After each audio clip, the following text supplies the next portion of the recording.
Good afternoon.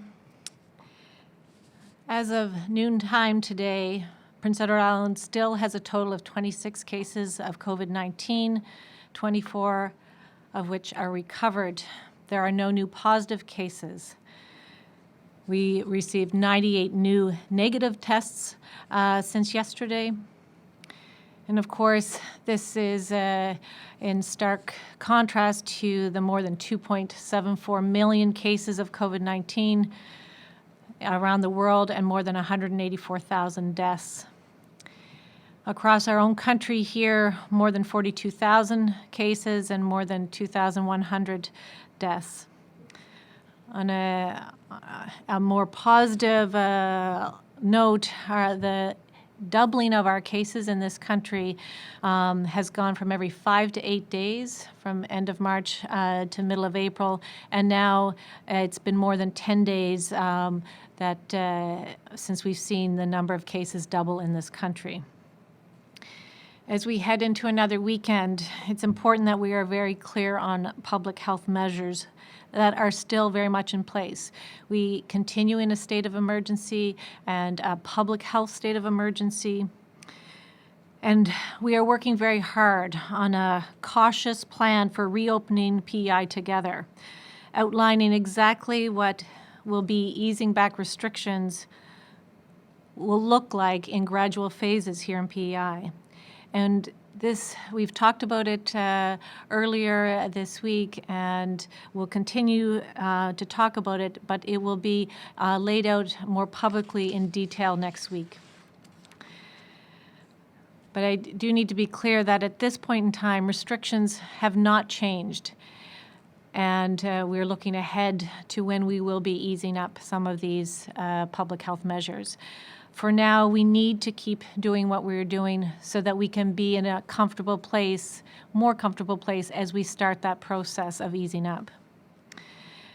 If you have traveled outside of our province anywhere, you are to self-isolate for 14 days, and this means staying in your own house or in your own property at all times. And essential workers traveling into the province also need to self-isolate when they're not working. We have currently 1,714 individuals who are self-isolating in PEI, and I would like to thank all the people who are making daily calls to these individuals and helping keep all of us protected. To note, 1,007 individuals have completed their 14-day period of self-isolation since these measures came into place, or the follow-up calls started. If you are not under self-isolation and need to go out for essential reasons, you must continue to practice physical distancing. And physical distancing or social distancing, the terms are so much more familiar now than they were 2 months ago, of course. This means staying 6 feet or 2 meters away from each other. And of course, in addition to this, it is really important to practice the things we always talk about, the good hand washing, coughing into your sleeve, etc. I know there were questions yesterday around the 5-person rule for gatherings. And at this point, to keep it simple, Islanders should not be gathering with anyone they do not live with. And I realize there are exceptions. I mean, if you were in a lineup at the grocery store, keeping physical distance, you get what you need and then you go home. This is difficult. And it's hard for everyone. And we hope to really ease up and lighten up on these restrictions soon. And we'll be able to speak about some of that in more detail next week. But at this point in time, it's important that we've worked really hard to make sure PEI is in this particular position. Large mass gatherings for events, I can very clearly say, will not be part of any early phase of a reopen PEI together plan. And the only way we can get back to a point of easing these restrictions is to continue to follow them carefully, and then as we ease up to ease up gradually. And finding loopholes and ignoring public health measures puts all of us at a risk of spreading COVID-19 in our province and extending the time that the restrictions we have now are current, the time that the restrictions are in place. Anyone traveling to Prince Edward Island should do so for essential reasons only. We know that PEI is a beautiful place, and many people travel here, especially as the weather starts to change and in the summer months. And some come because they want to go to cottages and summer homes. But for the next month at least, this is not the time to visit. It is really important that we have tight border control, especially as we look ahead to consider what restrictions we may be able to ease off within our province. I know our job in the Chief Public Health Office and my responsibility is to try to protect the health of all islanders, and our border measures are a big part of that. Updated testing information has been added to our website, and of course our approach to testing continues to evolve with the changing COVID-19 situation, and we'll be reviewing our guidelines very regularly and at least on a weekly basis. I mentioned the testing for COVID-19 for the following individuals, and I'll reference them again today. Testing for the general public, anyone with symptoms or anyone who has been a close contact of a confirmed case. Hospitalized individuals with influenza-like illness admitted to hospital or admitted to intensive care with respiratory symptoms. Healthcare workers, and that's any healthcare worker experiencing symptoms or who travel back to PEI or have traveled out of province. Long-term care residents and staff, new residents who are being admitted, any resident with symptoms, and all staff and residents who are close contacts of a case. And we are operationalizing through Health PEI staff who work in more than one long-term care facility. Also, patients transferring between healthcare facilities and temporary foreign workers and non-essential workers who travel outside of PEI, and we are trying to operationalize that aspect as well. So if you experience any COVID-19 symptoms, and I know Marion mentioned this yesterday, new onset of fever, a new or worsening cough, sore throat, runny nose, sneezing, congestion, or unusual fatigue, you should please call your family physician or nurse practitioner, and they can refer you. Or if you do not have a family doctor or nurse practitioner or unable to reach them, please call 811. I've said this before, it is a sprint. It's not a sprint, it's definitely a marathon. And we have been doing so well here in PEI. And the finish line is still not in sight yet. But we continue to continue the race.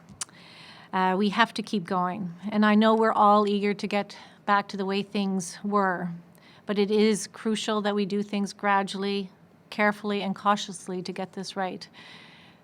Someone just said to me on the phone, there's nowhere I would rather be in the world but in PEI right now in this pandemic, and I agree with them. I think we're very fortunate, and we just have to be careful as we go forward. Thank you and enjoy the weekend. Je vais faire quand même un peu en français et je vais faire, j'ai pas des notes en français, alors je vais faire vraiment de ma tête. Bonjour, on n'a pas de nouveaux cas de COVID-19 ici à l'île du Prince-Édouard aujourd'hui. On a encore le 26 cas confirmés. Depuis hier, on a eu 98 résultats négatifs. Mais partout au pays, on a plus de 42 000 cas et plus de 2 000 morts. C'est important c'est près le week-end, qu'on réalise que les mesures de santé publique sont encore en place. Et on est en train de travailler sur les détails d'un plan, de relâcher les mesures, mais on n'est pas encore là. Mais c'est important de continuer comme on est au moment. J'ai mentionné en anglais aussi qu'on a au présent 1714 individus qui sont en train de auto-isoler et puis on fait les appels à ces individus et remercier aux gens qui font les deux, qui s'auto-isolent, mais aussi les personnes qui font les appels. À ce moment, c'est encore important être ensemble seulement avec les membres les personnes qui habitent avec vous à la maison. Mais j'espère la semaine prochaine, on va parler que ça va changer un peu parce que je sais qu'on est tous hâte d'avoir plus de chances d'avoir une occasion de visiter avec d'autres personnes. Mais les événements qui vont avoir beaucoup de gens, on n'a pas, ça va pas changer dans les prochaines semaines.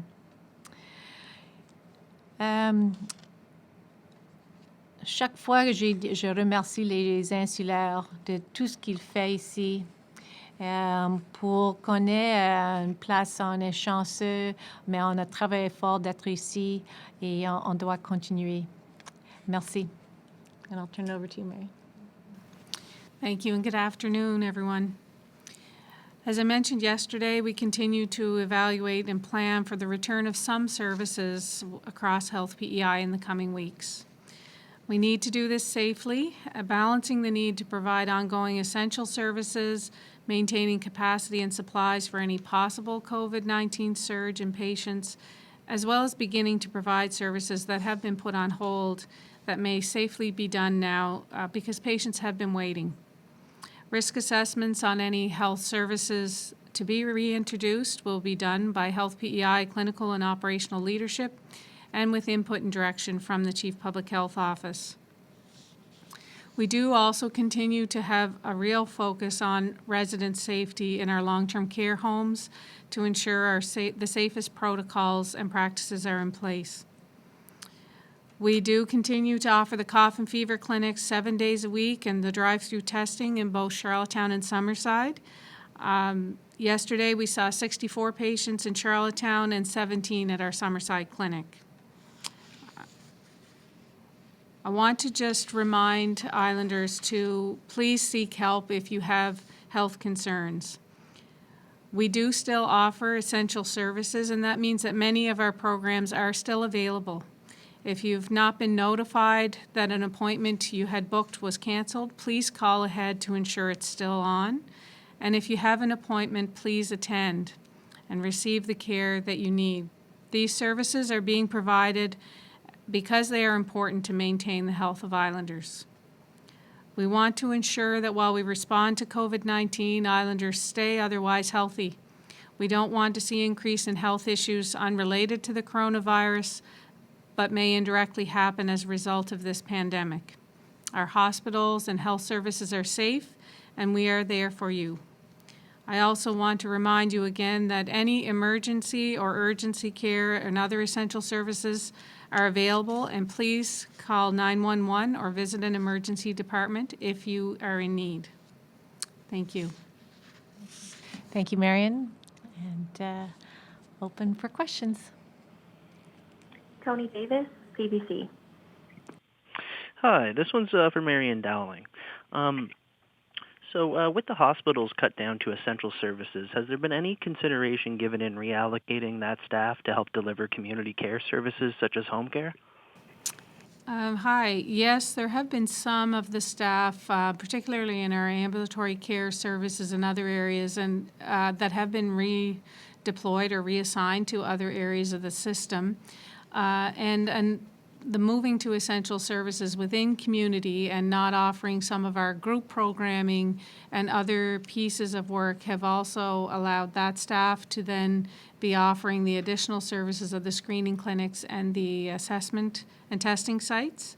At the beginning within the acute care sector, the beginning of our response, we had redeployed a number of staff from within the hospital to do training and additional preparedness for the surge in patients and preparing additional intensive care spaces and moving of patients and services. So those staff, although the occupancy rate has been lower to create that capacity, have been doing other work and training and preparation as part of the response. Okay, thank you. And at what point are home care workers being provided personal protective equipment to deal with patients? And what would that PPE consist of? Would they get masks, face shields, gloves, and gowns?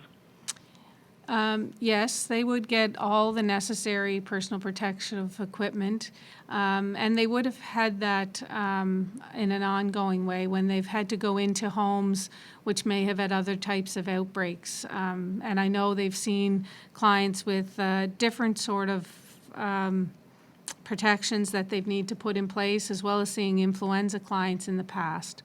So home care staff do have some of this available to them, and they do what we refer to as a point of care risk assessment. So they screen their clients based on their travel history, whether they've been traveling from out of province. If they are home self-isolating and are requiring this service, then they would use the necessary PPE to go and see those clients or be able to reschedule some of those services or do things virtually.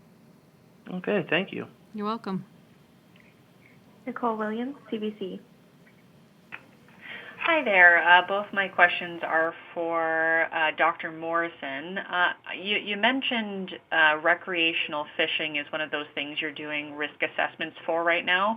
I'm wondering what other risk assessments you're currently doing or plan to be doing ahead of May 1st. Hi, Nicole.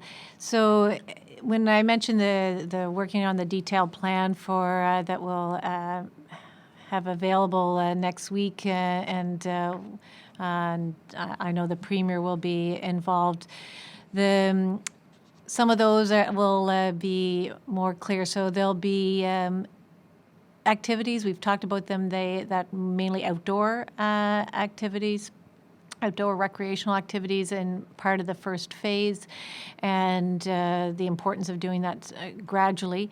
And some of the areas will be through risk assessment and looking at and then providing guidance. So some will be much more having to do a consultation process, and we've heard already from some, and some will be more just not just, but guidance, and it means that not everyone will have to submit in the same way for risk assessments. So I think you'll certainly see a lot more, and I think everyone's getting that sense of wanting to start. If we don't have more cases and we're keeping things tight at the borders and our entry points, I think people have that sense of wanting to start this journey to easing up some of the public health measures. So recreational fishing, it was one I mentioned last week, and certainly had gotten a number of questions about that one, and some of them will be about. There's such a range; it's hard to pick one, Nicole. But we're looking at a large range, and we'll have them all listed out in much more detail. And I think I'm sure people can almost anticipate what some of them will be, but they'll start small. Our orders will not have changed in terms of gatherings, but we're hoping it will allow people to do a little bit more than they have been doing now. Thank you. And, I know that you've talked about giving people hope as well. And, one of those the biggest things people want to do is visit friends and family. And I know you get asked this a lot, but we know that today New Brunswick said people might be able to be closer with each other in the third phase. They were a little more specific. I'm wondering if you could be any more specific about what phase visiting some friends and family might fall under. We are literally having some of those same discussions with the public health team this morning. Well, not just this morning, for many days, but up to and including this morning. And that will all be very much a part of that release that we're talking about next week, and trying to give some dates, recognizing that the phases and the dates associated with these early parts of the phase would change drastically if things change in the province. And so we go through this trying to really minimize the risk, and recognizing that and I think New Brunswick is feeling very much the same way. They're in a similar position with low numbers per population, 100,000. And so I think, Nicole, they're exactly the questions I know people are wanting to know. We are in such a fortunate position that we're able to talk about ease back a little bit earlier, and trying to do some of that initial ease back by the 1st of May. And you're right. I think we all need to hope that it goes well, and there is definitely hope that we will get to have some more contact with each other. And we all want it. I want it. We all do. Thank you. Okay. Stu Neepy, The Guardian. Hi, happy Friday to you both. Hi, Stu. I suppose this question would be for Dr. Morrison, but if Ms. Dowling, you have any thoughts on it, would love to hear those. Of course, I'm going to ask about testing again. So the last week ending Monday, it looks like PEI basically conducted about 150 fewer tests than the first week of April.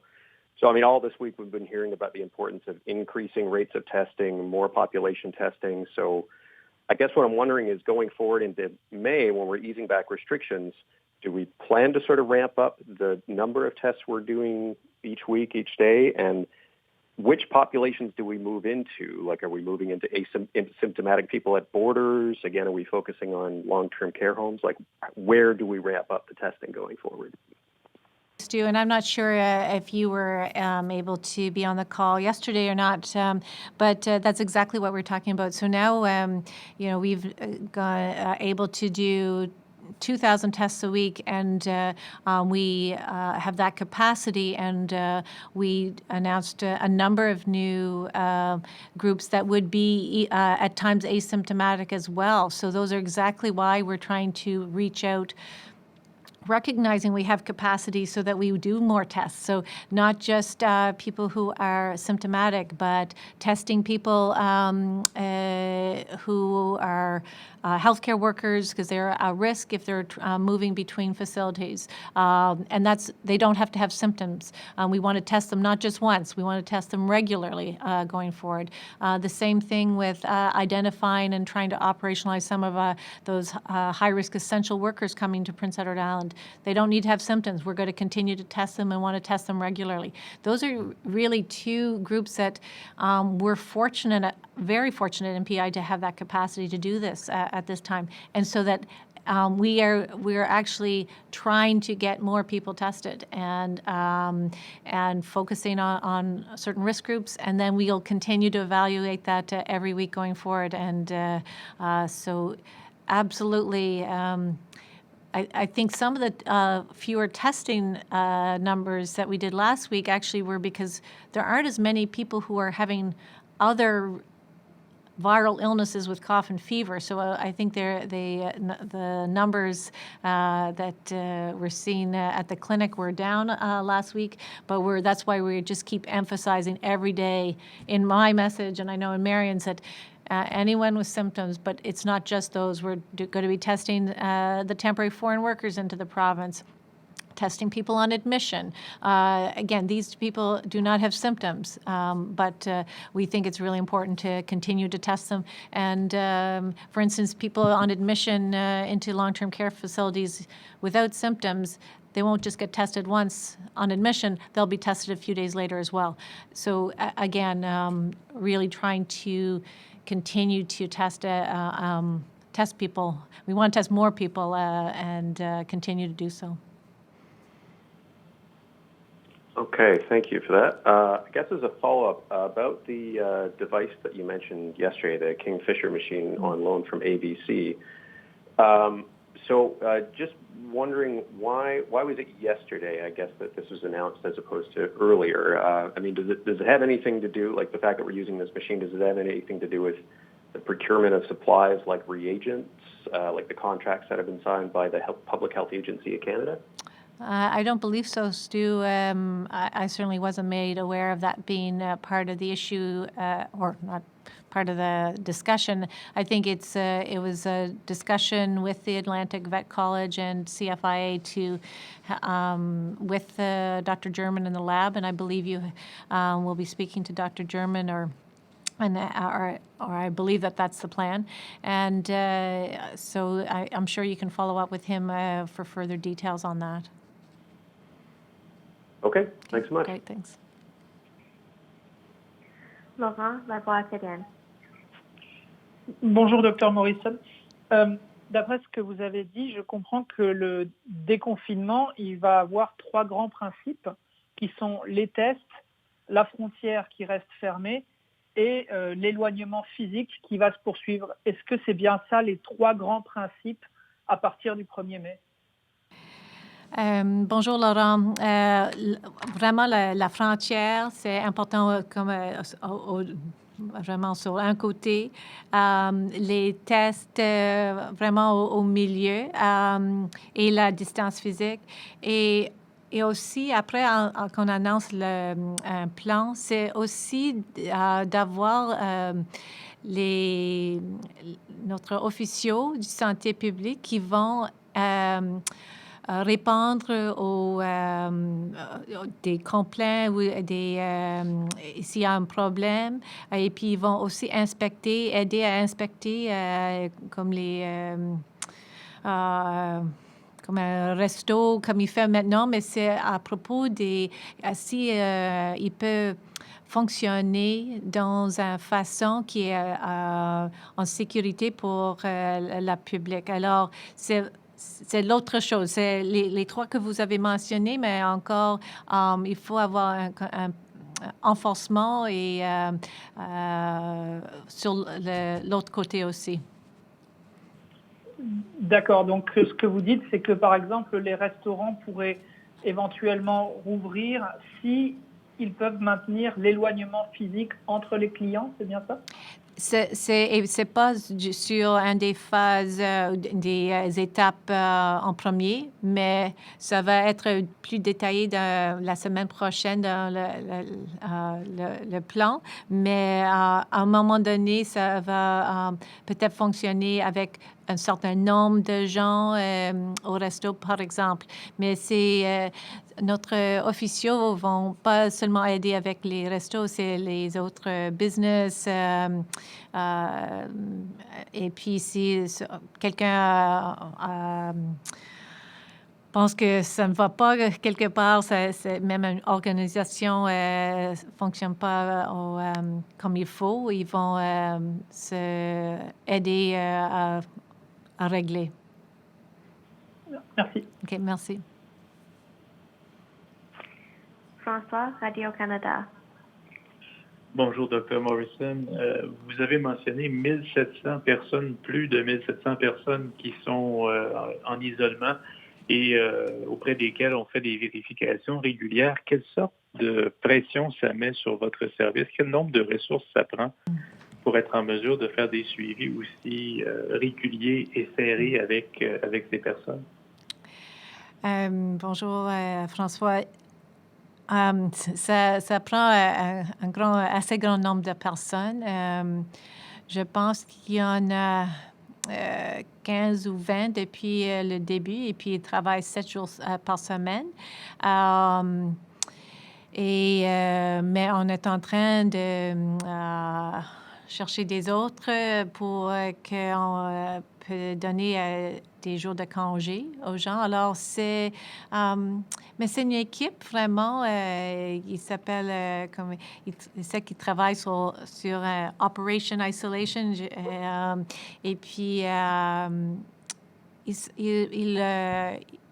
il sait qu'ils font quelque chose pour aider les insulaires, pour tout le monde. Et puis, il donne le support aux personnes qui sont en train de s'auto-isoler.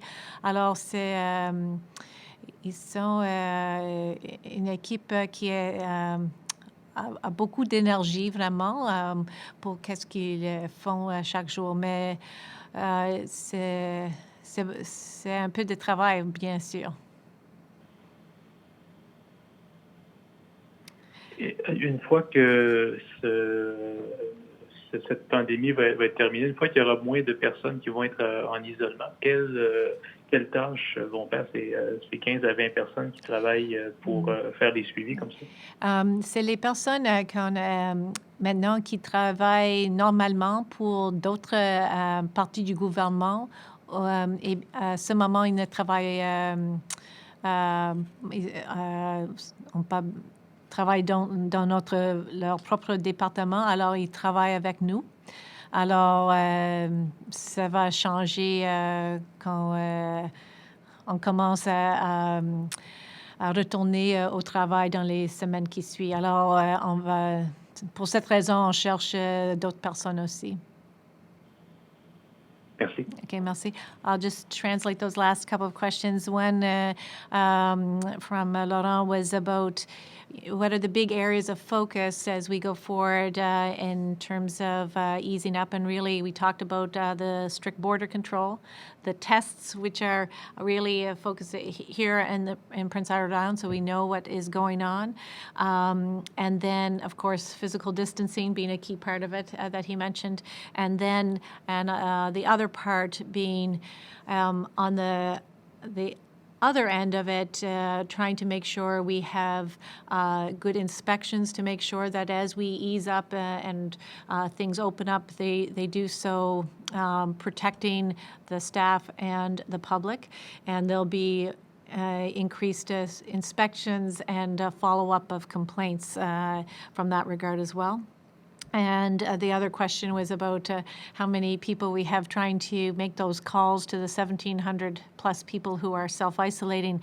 And right now we have people who are this enthusiastic group of callers who really are taking this seriously, and I thank them because they're helping everybody. And they're offering support to the people who are having to self-isolate, as well as protecting islanders. So they have come to us from other government departments, and we are looking at trying to get other people on board so that they can have a day off. So that will continue to be a process as we go forward.